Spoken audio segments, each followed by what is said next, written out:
2024년에 계엄령 선포라니요. 간밤에 정말 깜짝 놀랐습니다. 여러분들은 밤새 잠 잘 주무셨나요? 외신에서도 우리나라의 기사를 쏟아내고 있는데요. 미국의 한 기자가 한국 취재를 하다가 한국이 경제대국이 된 게 한 통치자의 영향력이 크다는 걸 알게 되었다고 하는데요. 과연 그녀는 무엇을 알게 된 것일까요? 오늘의 사연 시작하겠습니다. 안녕하세요. 저는 미국의 잡지사에서 기자로 일하고 있는 앨리슨 리브스입니다. 열정적인 저의 삶에 한국이라는 나라가 들어온 건 아주 우연한 계기였어요. 평소처럼 사무실에서 커피를 마시며 다음 기사 주제를 고민하던 중이었죠. 편집장은 제게 아시아의 새로운 라이징 스타들이라는 특집 기사를 제안했습니다. 처음에는 일본을 다룰 생각이었어요.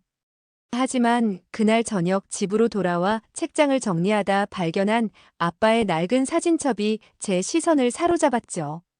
파란빛 갈색 가죽 커버의 사진첩은 곳곳이 달아 있었고 첫 장을 펼치자 80년대 특유의 세피아빛 사진들이 쏟아져 나왔습니다. 아빠는 1980년대 저보다 더 젊은 나이에 기자가 되어 아시아 각국을 누볐어요. 홍콩의 번화가에서 찍은 사진, 방콕의 시장 풍경, 마닐라의 거리, 그리고 서울의 모습까지. 당시만 해도 개발도상국이었던 이 나라들의 모습이 사진 속에 고스란히 담겨 있었죠. 특히 서울에서 찍은 사진들이 흥미로웠어요. 여의도에 첫 마천루가 세워지던 순간, 올림픽을 준비하며 분주히 움직이던 사람들, 한강변에서 일몰을 바라보며 찍은 도시의 실루엣까지. 아빠의 카메라는 성장하는 도시의 순간들을 놓치지 않고 포착했더군요. 그리고 각 사진 뒤에는 아빠의 단정한 글씨로 짧은 메모들이 적혀 있었습니다. 그중 한 장의 사진이 특히 제 마음을 사로잡았어요. 작은 포장마차 앞에서 웃고 있는 아빠의 모습이었죠. 사진 뒷면에는 1988년 6월 을지로 늦은 밤 취재를 마치고 들른 곳.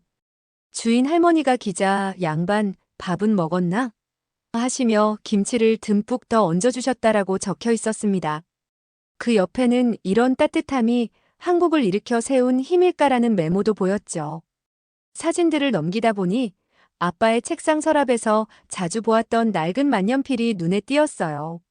아빠는 그 만년필로 한국에서의 기사를 썼다고 하셨는데 지금도 그 잉크 자국이 선명히 남아 있었습니다.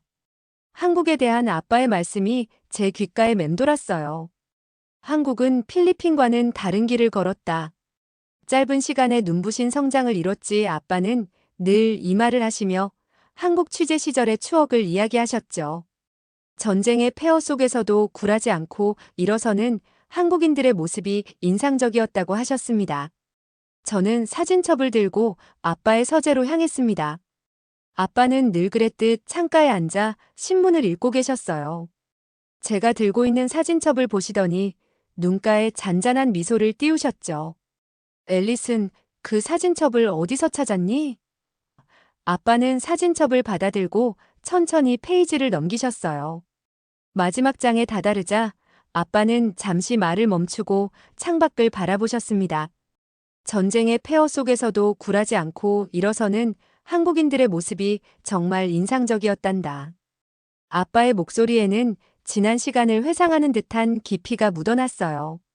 그렇게 저는 호기심에 이끌려 서울행 비행기를 예약했어요. 아빠가 보았던 그 나라가 지금은 어떻게 변했을지 직접 보고 싶었죠. 그리고 이 취재가 제 인생을 바꾸는 전환점이 될 줄은 그때까지만 해도 전혀 몰랐답니다. 서울의 첫인상은 충격적이었어요. 인천공항에 도착하자마자 느껴지는 이 도시의 에너지는 분명 특별했습니다. 뉴욕의 한복판에 서 있을 때처럼 강렬하면서도 어딘가 더 정돈되고 세련된 느낌이 들었죠. 제가 매일 출퇴근하는 뉴욕의 JFK 공항은 늘 혼잡하고 지저분했어요. 수화물을 찾는 곳은 항상 사람들로 붐비고 안내 표지판은 어수선했죠. 하지만 인천공항은 달랐습니다. 천장이 높고 탁 트인 공간, 깔끔하게 정리된 동선, 친절한 안내 로봇까지. 마치 미래 도시에 온 것 같았어요. 맨해튼의 타임스퀘어는 세계에서 가장 화려한 곳이라고 자부했는데 서울의 밤거리는 그 이상이었습니다. 뉴욕의 네온 사인이 다소 촌스럽게 느껴질 만큼 서울의 LED 간판들은 세련되고 미래지향적이었어요. 게다가 뉴욕의 거리가 늘 지저분한 것과 달리 서울은 밤늦게까지 거리를 청소하는 분들 덕분에 깨끗함을 유지하고 있었죠. 특히 공공장소의 화장실 문화는 충격 그 자체였습니다. 뉴욕에선 지하철역 화장실을 사용하는 것 자체가 모험이지만 서울의 지하철역 화장실은 마치 고급 호텔처럼 청결했어요. 이런 섬세한 차이들이 도시의 품격을 만드는 게 아닐까 생각했습니다. 공항에서 시내로 향하는 길, 제 눈앞에 펼쳐진 광경은 아빠의 사진 속 모습과는 전혀 달랐어요. 푸른 강이 도시를 가로지르고 유리로 둘러싸인 마천루들이 하늘을 찔렀습니다. 뉴욕의 허드슨 강변도 멋지지만 한강은 또 다른 차원이었어요. 강변을 따라 늘어선 공원에서는 사람들이 자전거를 타고 피크닉을 즐기고 있었죠. 뉴욕의 센트럴파크가 도시 한가운데 있는 오아시스라면 한강은 도시 전체를 관통하는 생명줄 같았습니다. 택시 기사님은 자랑스러운 듯 말씀하셨어요. 저기 보이는 롯데타워는 우리나라에서 제일 높은 건물입니다.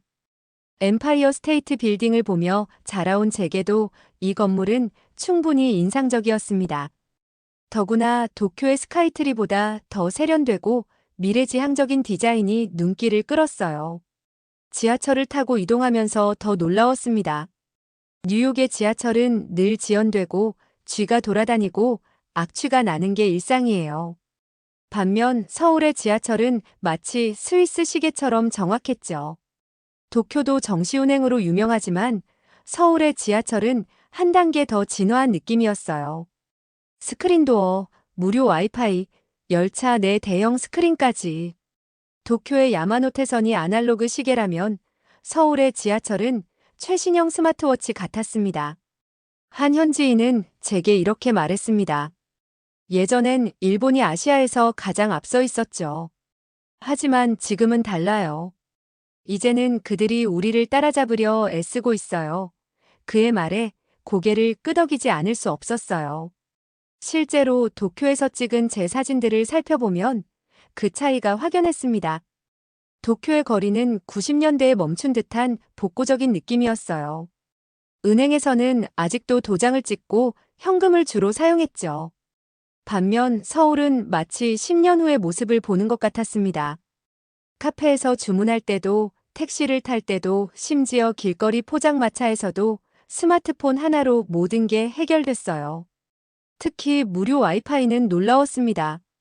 뉴욕에서는 스타벅스 같은 카페에 가야 와이파이를 쓸 수 있고 도쿄는 관광객을 위한 무료 와이파이 존이 따로 있었죠.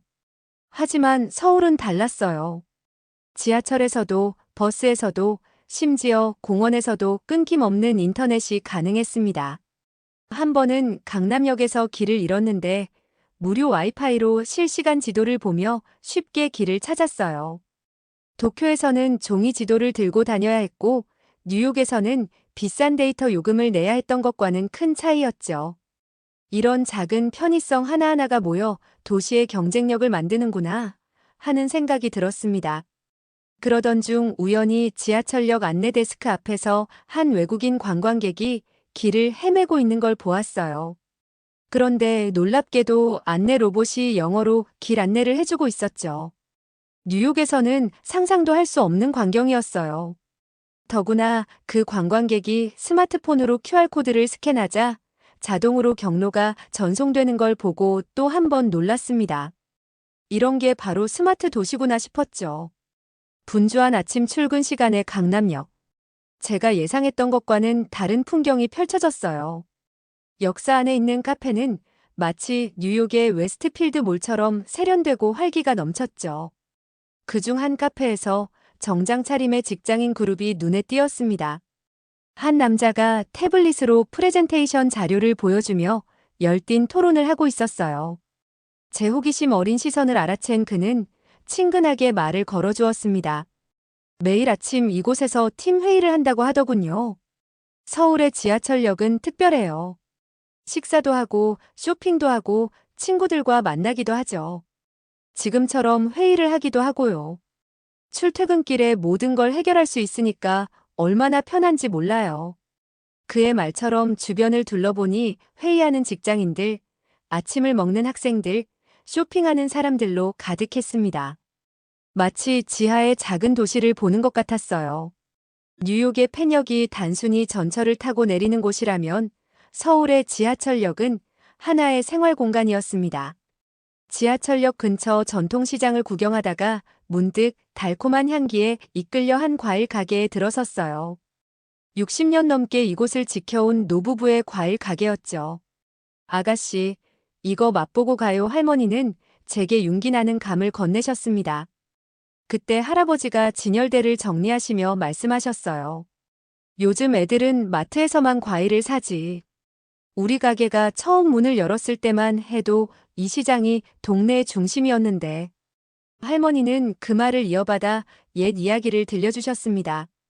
그땐 먹을 것도 없고 힘들었지만 시장이 서로 의지하고 살아가는 공간이었어. 지금은 세상이 참 좋아졌네. 이렇게 잘 살게 될 줄 꿈에도 몰랐지. 할아버지는 시장 천장에 달린 LED 전광판을 가리키며 웃으셨어요. 우리도 이제 카드 결제하고 배달도 하고. 세상이 많이 변했지. 그 말씀에 시장 곳곳에 있는 키오스크와 QR코드가 새삼 눈에 들어왔습니다. 전통과 현대가 자연스럽게 어우러진 모습이 인상적이었어요. 할아버지의 이야기를 들으며 제가 책에서만 보았던 한국의 경제 성장이 실제 사람들의 삶을 얼마나 바꾸어 놓았는지 실감할 수 있었습니다.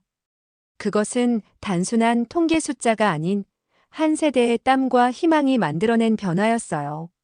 시장을 나서는 길에 우연히 젊은 CEO와 마주쳤습니다. 그는 실리콘밸리에서 공부하고 돌아와 스타트업을 창업했다고 하더군요. 저희 할아버지 세대가 공장을 세우셨다면 저희는 기술로 세계와 경쟁하고 있죠. 그의 말에서 이 나라의 과거와 현재가 어떻게 이어지고 있는지 보였어요. 취재로 지친 몸을 이끌고 도착한 홍대의 게스트하우스는 생각보다 아늑했어요. 오래된 주택을 개조한 듯한 이곳은 아기자기한 인테리어와 따뜻한 조명이 인상적이었죠. 체크인을 하고 짐을 푼 후 저는 공용 주방으로 향했습니다. 그곳에선 이미 여러 나라에서 온 여행객들이 모여 이야기꽃을 피우고 있었어요. 호주에서 온 서퍼, 프랑스의 요리사, 영국의 교사까지. 각자의 여행 이야기가 오가는 화기애애한 분위기였죠. 한국 직원이 건넨 소주와 치킨을 나누며 저도 자연스럽게 그들의 대화에 끼어들었습니다. 처음엔 다카시도 평범한 일본인 여행객처럼 보였어요. 도쿄의 IT 회사에서 일한다는 그는 업무 스트레스를 풀기 위해 서울에 왔다고 했죠. 하지만 소주 몇 잔이 들어가자 그의 말투가 달라지기 시작했습니다. 한국은 일본의 도움이 없었다면 여기까지 올 수 없었을 거예요. 다카시는 갑자기 이런 말을 꺼냈어요. 평화로웠던 술자리의 분위기가 순식간에 얼어붙었습니다. 다카시의 비뚤어진 자부심이 한층 더 심해졌습니다. 주변의 프랑스인과 호주인 여행객들은 점점 자리를 피하기 시작했어요. 한 프랑스인은 자신의 방 열쇠를 만지작거리더니 이내 일어섰고 호주인은 화장실을 가야 한다며 자리를 피했죠. 하지만 다카시는 아랑곳하지 않고 한국의 지하철 시스템을 비웃었습니다. 일본의 시스템을 모방했다느니 기술력이 부족하다느니 하는 말들이었어요. 게다가 그의 말은 점점 더 과격해져서 한국의 전통 문화까지 폄하하기 시작했습니다. 한국인 게스트하우스 직원은 주방 구석에서 설거지를 하며 입술을 깨물었어요. 그의 어깨가 굳어 있는 것이 보였죠. 프랑스에서 온 여행객은 자리를 뜨기 전 작은 목소리로 무례하군요라고 중얼거렸습니다. 하지만 다카시의 발언은 계속되었어요. 이제는 한국의 서비스 문화를 겨냥하더니 급기야 한국의 경제 발전까지 폄하하기 시작했죠. 그의 말에 한국인 게스트하우스 직원은 굳은 표정을 지었고 다른 여행객들은 자리를 피하기 시작했어요. 하지만 저는 차분히 그를 관찰했습니다. 그의 말 속에는 어딘가 열등감이 묻어 있는 것 같았거든요. 마치 급격히 성장한 한국이 불편한 듯한 그런 감정이 느껴졌습니다. 이내 다카시의 비판은 한국의 문화산업으로 향했습니다. K-팝은 J-팝의 아류작이라느니 한국 드라마는 일본의 것을 베꼈다느니 하는 말들이었어요. 그때 문득 이 상황이 제 기사의 중요한 소재가 될 수 있겠다는 생각이 들었죠. 조용히 노트북을 꺼내 그의 말을 기록하기 시작했습니다. 다카시의 편견 어린 발언들은 역설적으로 한국의 성장을 증명하고 있었어요. 그의 말 속에는 일본을 추월해버린 한국에 대한 부정과 당혹감이 묻어 있었죠. 특히 한국의 문화 콘텐츠 수출액이 일본을 넘어섰다는 최근 뉴스를 언급했을 때 다카시의 목소리가 한층 격앙되었습니다. 그의 반응은 마치 살아있는 데이터처럼 한국의 성장을 입증하고 있었어요. 기자로서 이런 현상은 매우 흥미로웠죠. 때로는 비판적인 시각이 오히려 한 나라의 발전상을 더 선명하게 보여주기도 합니다. 다카시의 부정적인 발언들은 오히려 한국이 얼마나 성장했는지, 그리고 그 성장이 주변국에 어떤 영향을 미치고 있는지를 생생하게 보여주는 증거가 되고 있었어요.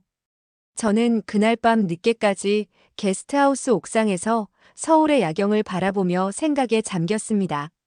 눈앞에 펼쳐진 반짝이는 도시의 불빛들은 마치 한국의 성장 과정을 보여주는 듯 했어요. 취재를 위해 한국에 왔지만 오히려 제가 더 많은 것을 배우고 있다는 생각이 들었죠.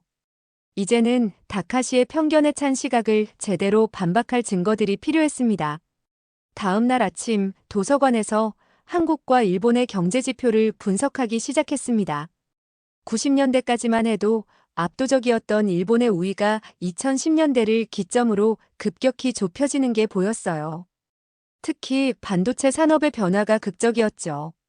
한때 세계 시장을 장악했던 일본의 도시바, 히타치가 쇠락하는 동안 삼성전자는 세계 1위로 올라섰습니다.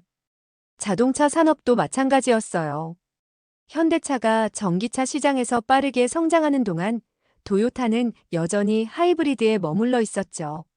문화산업의 변화는 더욱 충격적이었습니다.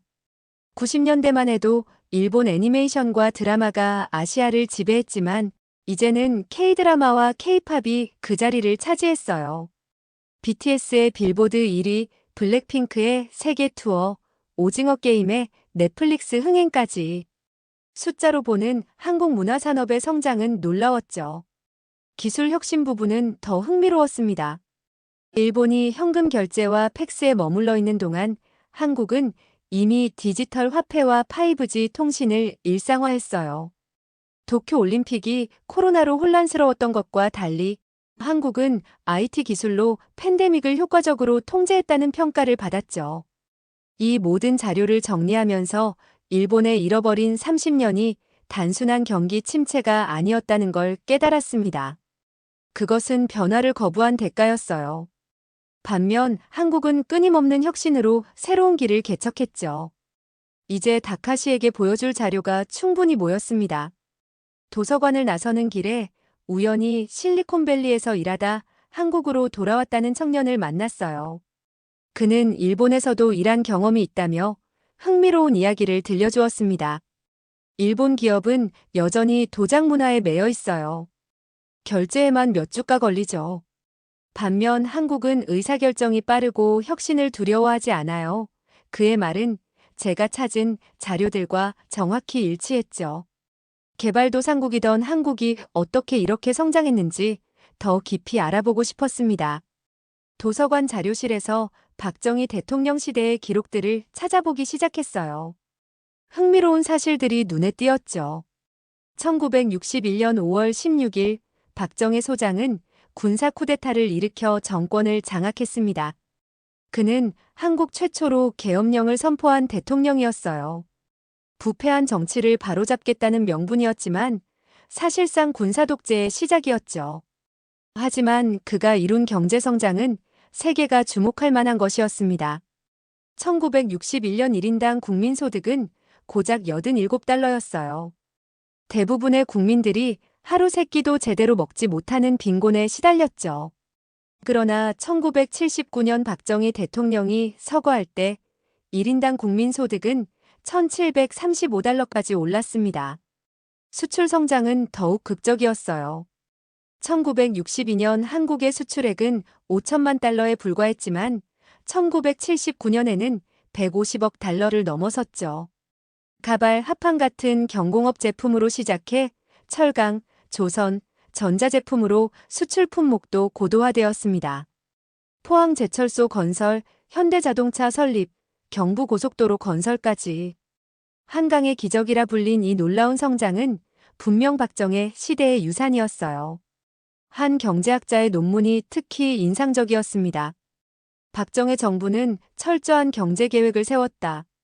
수출 주도형 성장 전략, 중화학공업 육성, 새마을 운동까지 모두 치밀하게 계획된 것들이었다. 그리고 그 계획을 실현시킨 건 한국 국민들의 피와 땀이었죠. 이 내용을 더 자세히 알아보고 싶어 한국산업사박물관을 찾았어요. 그곳에는 60, 70년대 한국의 산업화 과정이 고스란히 담겨 있었습니다. 특히 노동자들의 생활관에서 만난 김영수 씨는 그 시절을 생생히 기억하고 있었죠. 아침 7시부터 밤 11시까지 일했어요. 힘들었지만 우리 자식들은 굶기지 않겠다는 일념뿐이었죠. 전시된 낡은 작업복과 도시락통을 보며 그들의 헌신이 오늘날 한국을 만들었다는 걸 실감했습니다. 박물관 한편에는 당시의 수출 실적을 기록한 그래프가 걸려 있었는데 그 가파른 상승세 뒤에는 이런 노동자들의 땀이 숨어 있었던 거죠. 독재는 잘못됐지만 산업화의 기틀을 다진 건 사실이었어요. 민주주의를 억압한 어두운 역사는 부정할 수 없는 사실이었죠. 국가보안법을 앞세워 수많은 시민들의 자유를 제한했고 정치적 반대파들은 고문과 투옥의 대상이 되었습니다. 박물관의 한 구석에는 당시 민주화 운동 사진들이 전시되어 있었어요. 학생들의 시위, 노동자들의 파업, 그리고 그들을 향한 최루탄과 진압 장면들. 경제 성장의 이면에는 이런 아픔이 있었다는 걸 깨달았죠. 특히 YH무역 여성 노동자들의 시위 사진 앞에서는 한참을 머물러야 했습니다. 하지만 역설적이게도 이 시기가 없었다면 오늘날의 한국은 존재하지 않았을 거예요. 척박한 땅에서 시작해 세계 10위권의 경제대국으로 성장한 것은 부정할 수 없는 사실이었죠.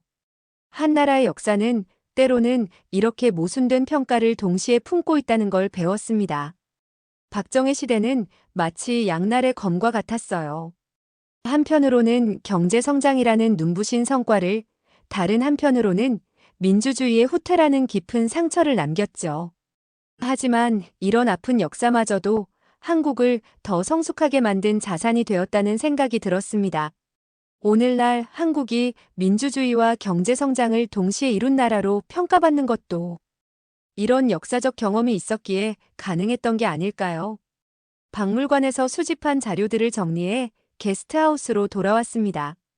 다카시를 설득할 결정적인 증거들을 차근히 준비했어요. 필리핀과 한국의 극명한 차이를 보여주는 그래프를 먼저 꺼냈죠. 1960년대 초반 두 나라의 경제 규모는 비슷했습니다. 하지만 현재 한국의 1인당 GDP는 필리핀의 10배에 달했어요. 이어서 마르코스와 박정희의 행적을 비교한 자료를 펼쳤습니다. 마르코스는 개인 재산을 스위스 은행에 숨겼지만 박정희는 포항제철을 세웠죠. 필리핀이 부정부패로 침몰할 때 한국은 수출 주도형 경제로 도약했어요. 다카시의 표정이 점점 굳어갔습니다. 제가 준비한 자료들을 하나씩 펼칠 때마다 그의 얼굴은 점점 창백해졌어요. 일본의 기술 지원이 있었다는 그의 주장은 맞았지만 그건 시작에 불과했죠. 마치 학생이 스승을 뛰어넘은 것처럼 한국은 그 기술을 바탕으로 더 혁신적인 것들을 만들어냈습니다. 삼성전자가 손의를 추월한 순간을 담은 그래프를 보여주자 다카시의 손이 떨렸어요. 스마트폰 시장 점유율, 반도체 매출액, OLED 기술 특허 수까지 모든 지표에서 일본 기업들은 뒤처져 있었죠.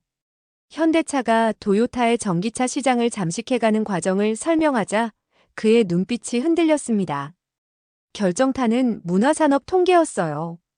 BTS 한 팀의 경제 효과가 일본 전체 문화산업의 수출액을 넘어섰다는 최신 보고서, K드라마의 넷플릭스 시청률이 일본 애니메이션을 압도한 자료, 한국 게임 회사들의 매출이 일본의 전통적인 게임 회사들을 추월한 데이터까지. 다카시의 얼굴은 이제 창백함을 넘어 붉어지기 시작했습니다. 그는 더 이상 반박할 수 없었어요. 수치로 증명된 한국의 성장은 너무나 명백했죠. 다카시는 한동안 말없이 자료들을 바라보더니 고개를 깊이 숙였습니다.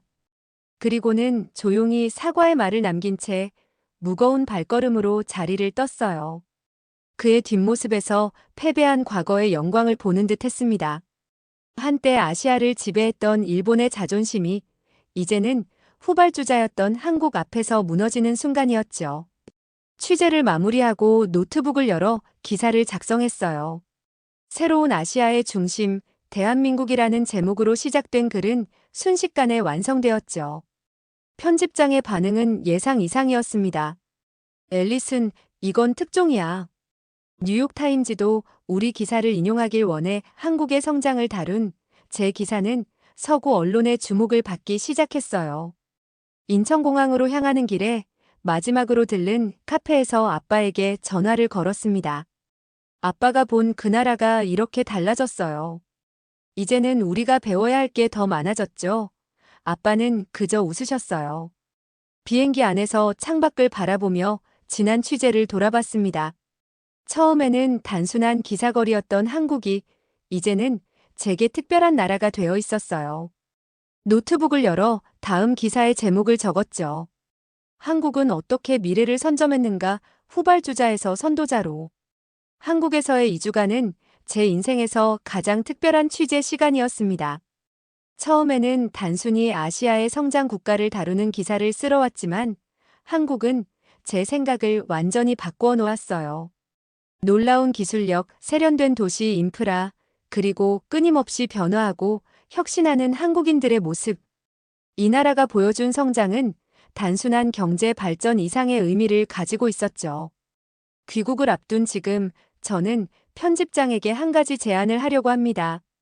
뉴욕의 편집실 대신 서울지사에서 일하고 싶다고 말이에요.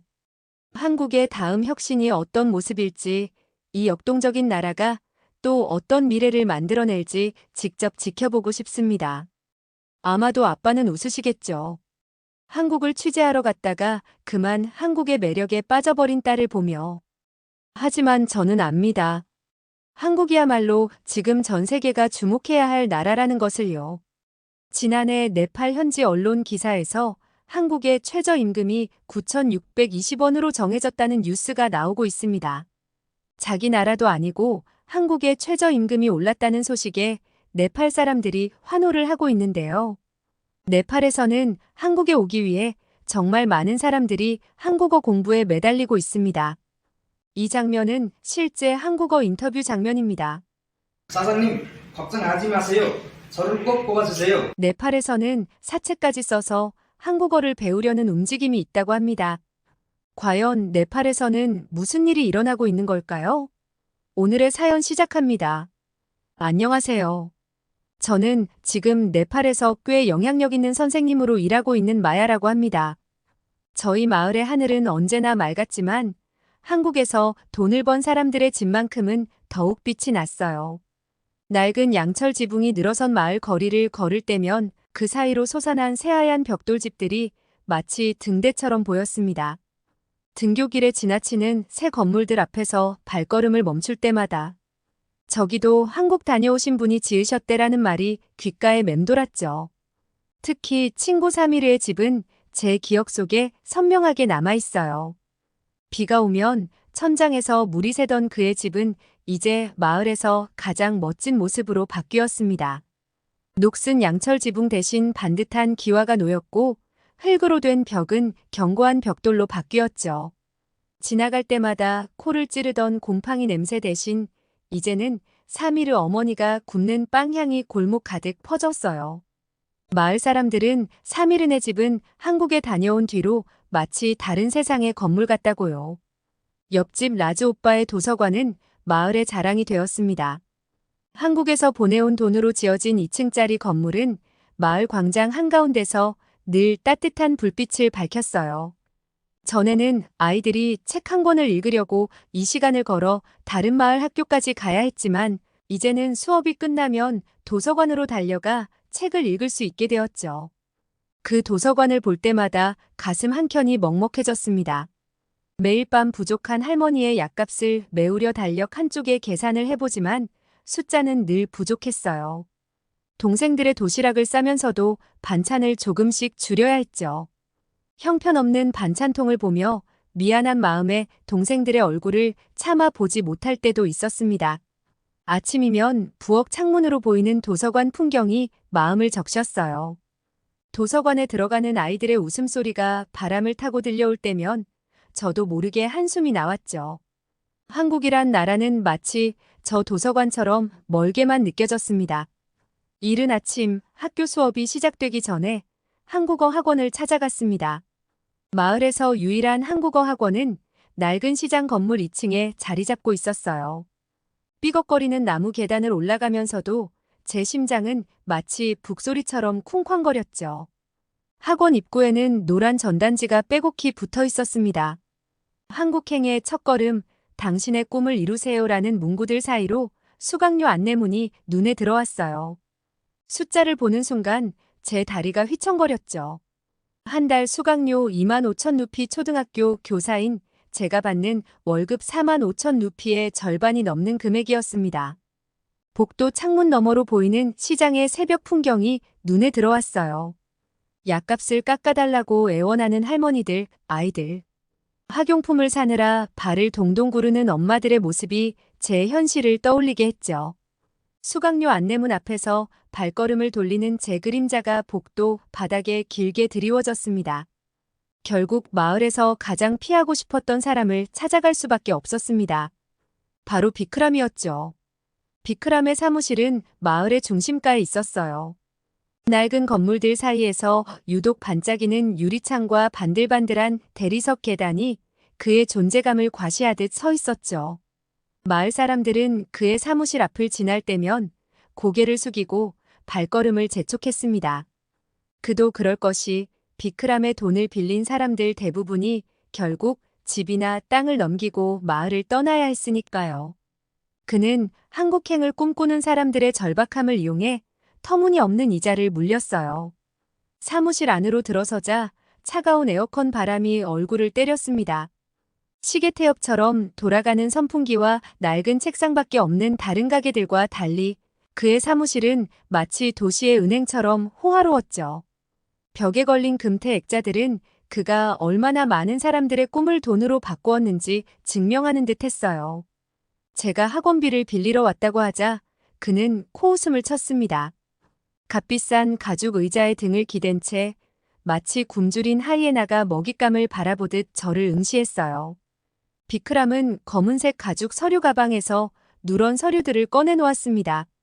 그의 금반지가 낀 손가락이 서류를 한 장씩 넘길 때마다 실패한 이들의 이야기가 흘러나왔어요. 라메씨, 한국 가서 공장 다니다 다리를 다쳤지. 지금은 빚더미에 앉아 이자도 못 내고 있어. 수니타, 한국어 시험에서 3번이나 떨어졌는데 아직도 학원비 이자를 갚고 있다더군. 그러다 그는 의자 등받이에 몸을 기대며 저를 위아래로 훑어보았습니다. 값비싼 양복 주머니에서 금시계를 꺼내 시간을 확인하는 동작에서도 조롱이 묻어났죠. 초등학교 선생님 월급으로 이자는커녕 원금도 못 갚을 텐데 그의 말은 마치 독사의 혀처럼 날카로웠어요. 하지만 그 순간 제 안에서 이상한 힘이 솟아났습니다. 월 이자 30%라는 터무니없는 계약서에 서명하면서도 손이 떨리지 않았어요. 그날 밤부터 저의 새로운 일과가 시작됐죠. 새벽 4시, 닭이 울기도 전에 일어나 한국어 단어를 외웠습니다. 학교에서는 분필 가루 묻은 손으로 쉬는 시간마다 한국어 교재를 펼쳤고 밤 11시가 넘어서야 잠자리에 들었어요. 식탁에서도 화장실에서도 걸어가면서도 한국어 문법을 중얼거렸죠. 매주 이자를 내기 위해 찾아갈 때마다 비크람의 비웃음은 더 커졌지만 그것이 오히려 제 의지를 단단하게 만들었습니다. 비가 내리는 아침, 마을 회관 앞에서 웅성거리는 소리가 들렸습니다. 회관 입구의 나무 게시판에는 비에 젖은 종이가 붙어 있었어요. 무료 한국어 특강 한국 정부 공식 파견 강사라는 글자가 빗물에 번져가고 있었지만 그 아래로 모여드는 사람들의 눈빛은 점점 더 선명해졌죠. 강연 당일 마을 회관은 새벽부터 북적였습니다. 평소 20명도 차지 않던 공간에 100명이 넘는 사람들이 모여들었어요. 농부들은 괭이를 내려놓은 채 작업복 차림 그대로 왔고 시장 상인들은 가게 문을 일찍 닫았죠. 저는 2시간 일찍 와서 맨 앞자리를 차지했습니다. 강당의 공기는 후덥지근했어요. 낡은 선풍기 세대가 윙윙거리며 돌아갔지만 사람들의 열기를 식히기엔 역부족이었죠. 그래도 아무도 불평하지 않았습니다. 오히려 빽빽하게 들어찬 사람들 사이로 한국에 대한 기대감이 전염병처럼 퍼져나갔어요. 강사가 들어오자 공간이 순식간에 조용해졌습니다. 저는 연필과 노트를 꺼내들고 허리를 곧게 폈어요. 마치 제 인생의 가장 중요한 수업을 듣는 것처럼 강사의 입술이 움직이기만을 기다렸죠. 강사는 노트북을 열어 작은 빔 프로젝터로 사진을 보여주기 시작했습니다. 녹슨 양철 지붕 아래서 일하는 우리 마을의 모습과는 전혀 달랐어요. 흰색 벽으로 둘러싸인 공장 안에서 파란 작업복을 입은 네팔 사람들이 환하게 웃고 있었죠. 기숙사 사진이 화면에 떴을 때 회관 안에서 탄성이 터져나왔습니다. 깨끗한 침대와 에어컨이 설치된 방, 공동 주방에 반짝이는 가스레인지까지 저희 마을의 가장 큰 집보다도 더 좋아 보였어요. 제 옆자리에 앉은 할머니는 저기가 정말 공장 기숙사가 맞나? 하며 안경을 다시 고쳐 쓰셨죠.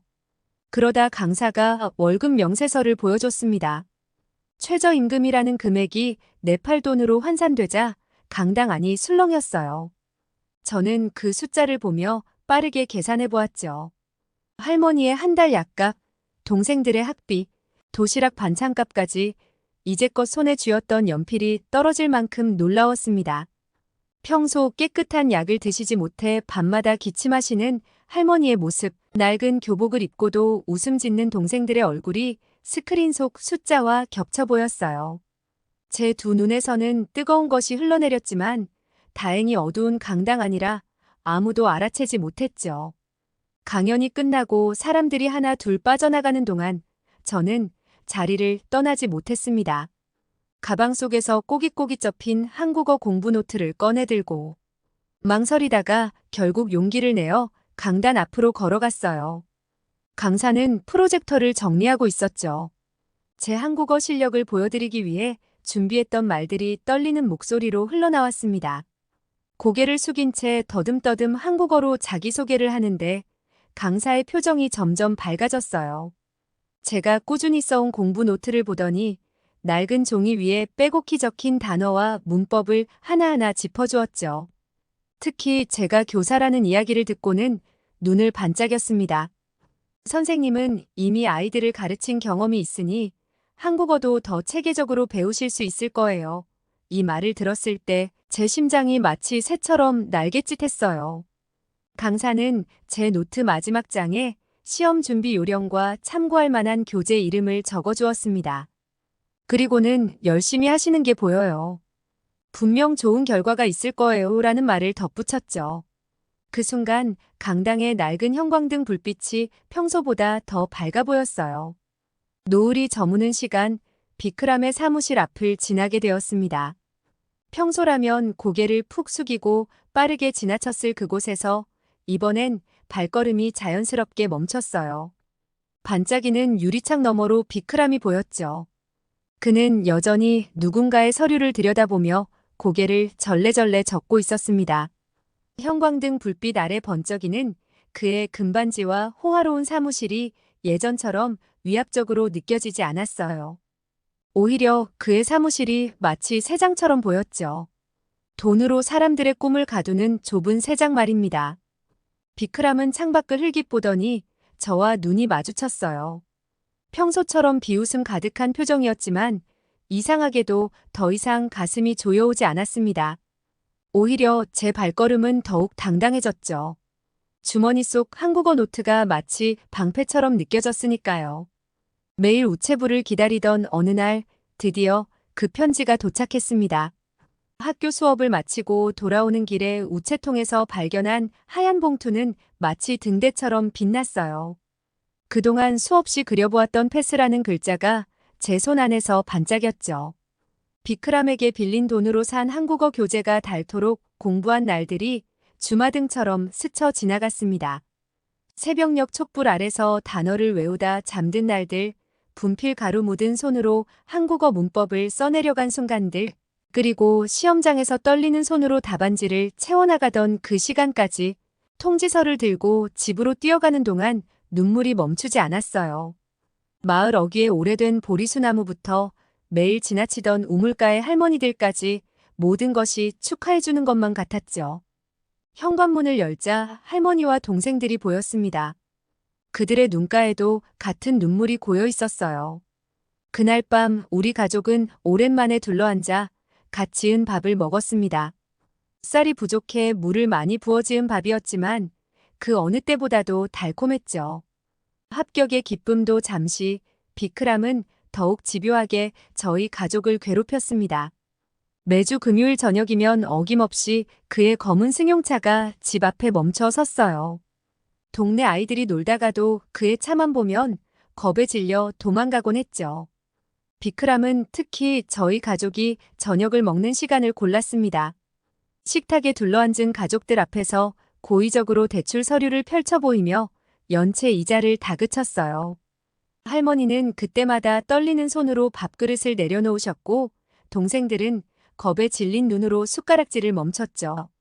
그는 일부러 제 건강 상태를 문제 삼았습니다. 어렸을 때 알았던 천식을 언급하며 공장의 먼지 속에서 쓰러질 거라고 예언하듯 말했어요.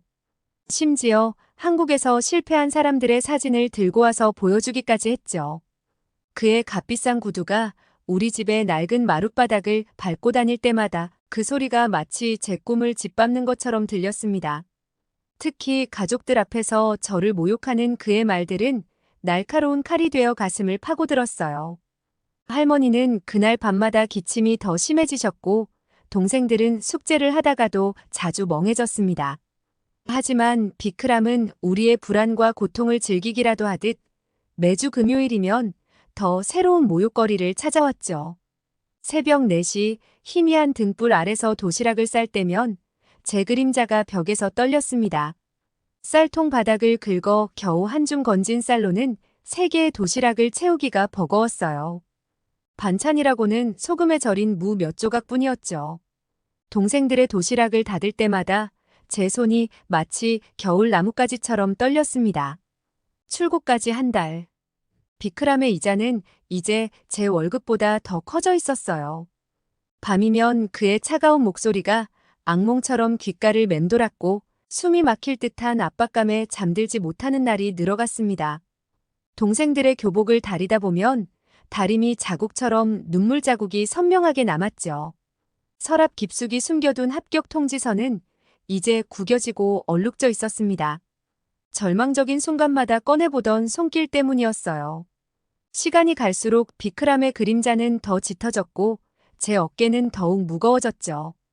통지서의 PASS 글자만이 희미한 등대처럼 빛났지만 그마저도 어둠 속에서는 잘 보이지 않았습니다. 한밤중 할머니의 기침 소리를 들으며 약값을 계산할 때면 숫자들이 제 앞에서 춤을 추었어요. 비크람의 이자, 할머니의 약값, 동생들의 학비, 그 숫자들은 마치 독사처럼 제 목을 조여왔습니다. 하지만 이제 물러설 수는 없었죠. 물러선다면 저희 가족은 영원히 이 늪에서 빠져나올 수 없을 테니까요. 비자가 나왔다는 소식을 들은 날, 비크람의 사무실로 향하는 제 발걸음은 달라졌습니다. 이제껏 그의 사무실 문을 열 때면 숨이 막혔지만 그날만큼은 달랐어요. 손잡이를 잡은 제 손끝이 더 이상 떨리지 않았죠. 비크람은 여느 때처럼 가죽 의자에 깊숙이 몸을 파묻은 채 누군가의 서류를 들여다보고 있었습니다. 그의 책상 위에는 압류 통지서가 수북이 쌓여 있었어요. 그 중에는 제가 아는 이웃의 이름도 보였죠. 지난주에 야반 도주했다는 라메시 아저씨의 땅 문서도 있었습니다. 그는 제 비자 소식을 듣자 비웃음을 지었어요. 서랍에서 제 대출 서류를 꺼내더니 연체 이자가 얼마나 늘어났는지 빨간 펜으로 동그라미를 치며 보여주었습니다. 하지만 이상하게도 그의 모습이 예전처럼 위협적으로 보이지 않았어요. 오히려 그의 값비싼 양복이 초라해 보였고 번쩍이는 금반지가 족쇄처럼 느껴졌죠. 처음으로 그의 눈을 똑바로 바라보며 빚을 갚겠다고 말했을 때 그의 눈빛이 흔들렸습니다. 아마도 그의 서랍 속에는 수많은 실패한 약속들이 쌓여 있었겠지만 제 눈빛만큼은 흔들리지 않았어요. 그는 잠시 말을 잃은 채 창밖만 바라보았습니다. 그의 책상 위로 떨어지는 석양이 마치 그의 몰락을 예고하는 것처럼 보였죠. 인천의 한 공단 입구에 서서 처음 본 한국의 공장은 압도적이었습니다. 새벽 안개 속에서 우뚝 솟은 건물들은 마치 거인처럼 느껴졌어요. 고향 마을의 낮은 지붕들과는 비교조차 할 수 없었죠. 공장 안으로 들어서자 온갖 소리가 제 귓가를 때렸습니다. 쇳소리가 울리고 기계가 돌아가는 소음이 가득했어요.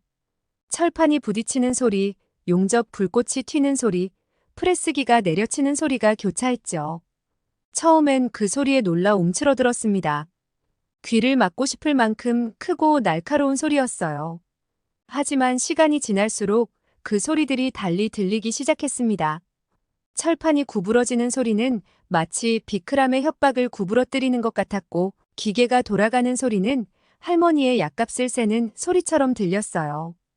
용접 불꽃이 튀는 소리는 동생들의 웃음소리와 닮아 있었죠. 첫날 작업복을 입고 안전모를 쓰는 순간의 떨림은 지금도 생생합니다. 푸른 작업복은 마치 갑옷처럼 느껴졌고 안전모의 무게는 책임감처럼 무거웠어요. 공장의 거친 소음 속에서 저는 이상하게도 평온함을 느꼈습니다. 이 소리들이 제 가족의 미래를 만들어내고 있다는 걸 알았기 때문이죠. 직원 숙소는 작았지만 네팔의 우리 집과는 비교할 수 없이 좋았어요. 비가 오면 천장에서 물이 새던 고향집과 달리 이곳은 따뜻하고 안전했어요. 침대와 책상이 전부인 공간이었지만 깨끗한 침구와 냉난방 시설은 제게 특별한 선물 같았죠. 늦은 밤 노란 스탠드 불빛 아래서 한국어 교재를 펼칠 때면 창문 너머로 도시의 불빛이 쏟아졌습니다. 고향의 깜깜한 밤과는 달리 이곳의 밤은 마치 별들이 땅으로 내려온 것처럼 반짝였어요. 전기가 자주 끊기던 마을에서는 상상도 할 수 없었던 풍경이었죠. 허리가 끊어질 듯 아파도 손바닥에 물집이 터져도 한국어 공부를 멈출 수 없었습니다. 벽에 붙여둔 할머니와 동생들의 사진을 볼 때마다 제 안의 피로가 눈 녹듯 사라졌어요. 특히 할머니가 쓰시던 낡은 약병을 떠올리면 피곤한 눈가에 힘이 들어갔죠. 첫 월급날은 마치 축제와 같았어요. 은행에서 송금할 때 제 손이 너무 떨렸죠. 할머니의 약값, 동생들의 교복값을 보내고 나니 통장 잔고는 얼마 남지 않았지만 그 어떤 순간보다도 부자가 된 기분이었죠. 전화기 너머로 들려온 할머니의 흐느낌은 마치 봄비 같았습니다. 동생들은 서로 전화기를 뺏으며 새 교복 색깔을 고르겠다며 제잘거렸어요. 그때였습니다. 문득 비크람의 얼굴이 떠올랐지만 더 이상 무섭지 않았어요. 그의 위협적인 목소리도 반짝이는 금반지도 차가운 에어컨 바람도 이제는 그저 희미한 기억일 뿐이었죠. 깨끗한 숙소 창문으로 들어오는 새벽 공기가 그의 그림자를 모두 쓸어가는 것만 같았습니다.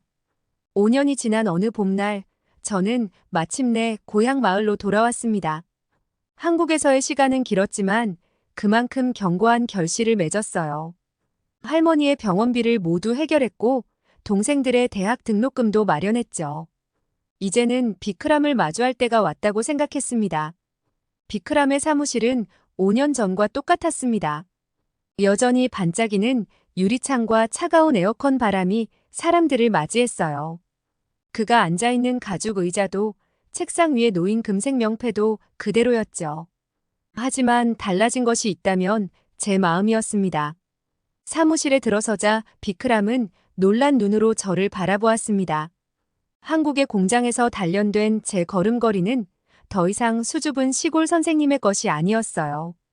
그의 책상 위로 비청산 금액을 내려놓으려는 순간 갑자기 사무실 문이 거칠게 열렸습니다.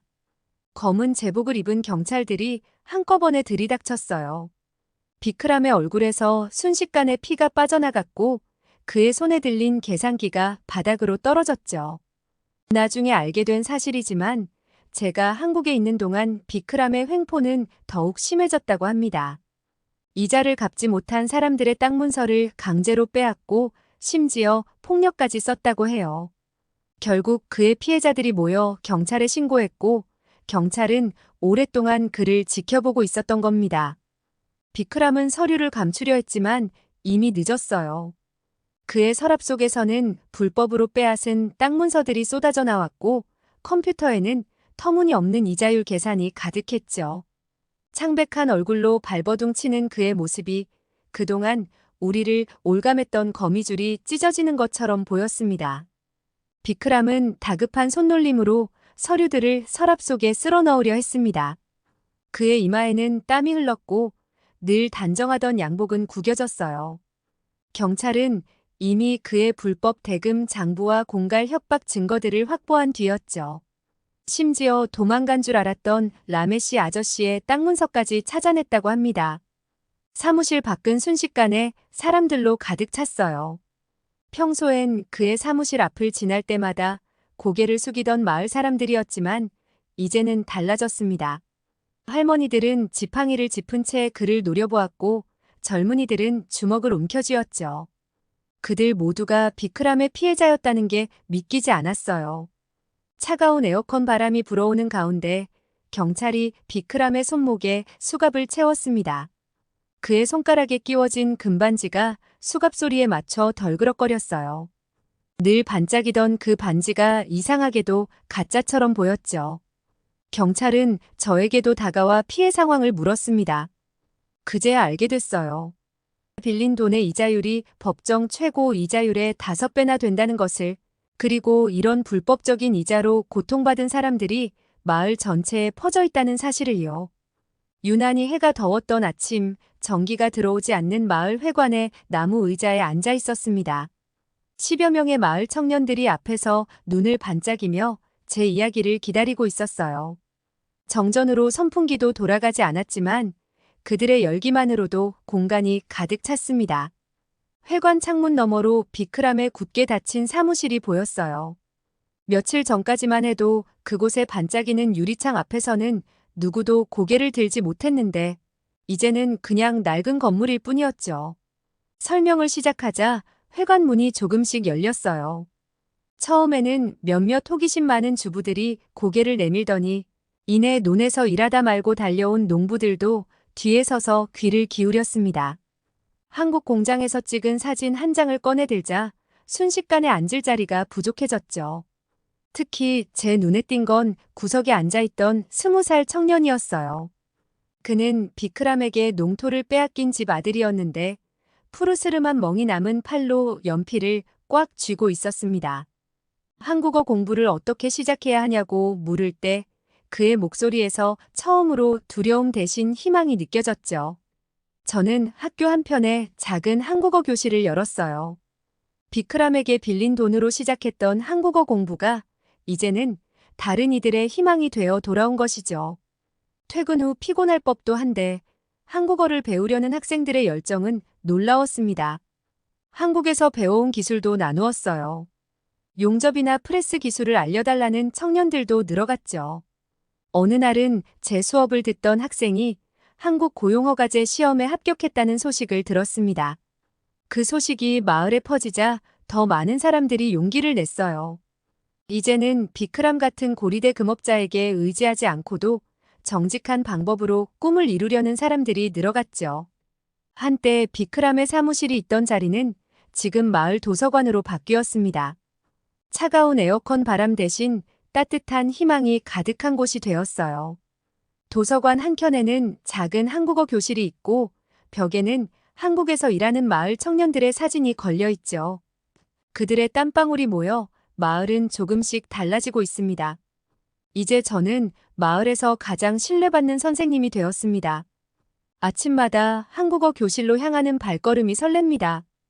교실 창문 너머로 보이는 히말라야, 설산이 마치 한국의 공장에서 바라보던 높은 굴뚝처럼 당당해 보여요.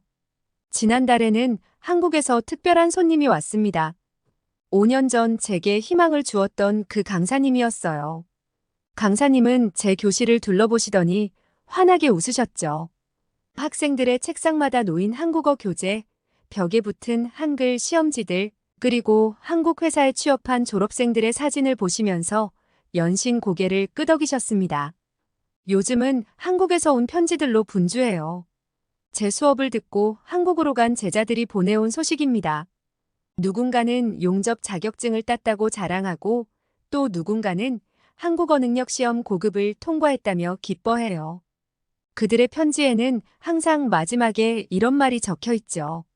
선생님 덕분에 우리도 꿈을 이룰 수 있었어요. 저도 곧 다시 한국으로 떠날 계획입니다. 이번에는 더 높은 꿈을 위해서예요. 한국에서 교육학을 공부하고 싶습니다. 네팔과 한국을 잇는 더 단단한 다리를 만들고 싶어요. 이제는 할머니도 동생들도 제 새로운 도전을 응원합니다. 교실 창가에 서서 마을을 내려다보면 5년 전과는 전혀 다른 풍경이 펼쳐져 있어요. 비크람의 그림자는 완전히 사라졌고 대신 희망의 빛이 마을 구석구석을 비추고 있습니다. 저는 알게 되었죠. 진정한 코리안 드림은 단순히 돈을 버는 것이 아니라 그 꿈을 다른 이들과 나누는 것이라는 걸요. 한국으로 인해 저의 삶이 바뀐 이야기를 한국 분들에게 꼭 전해드리고 싶어 사연을 보냈어요. 항상 감사합니다. 한국. 다음 사연 시작하겠습니다.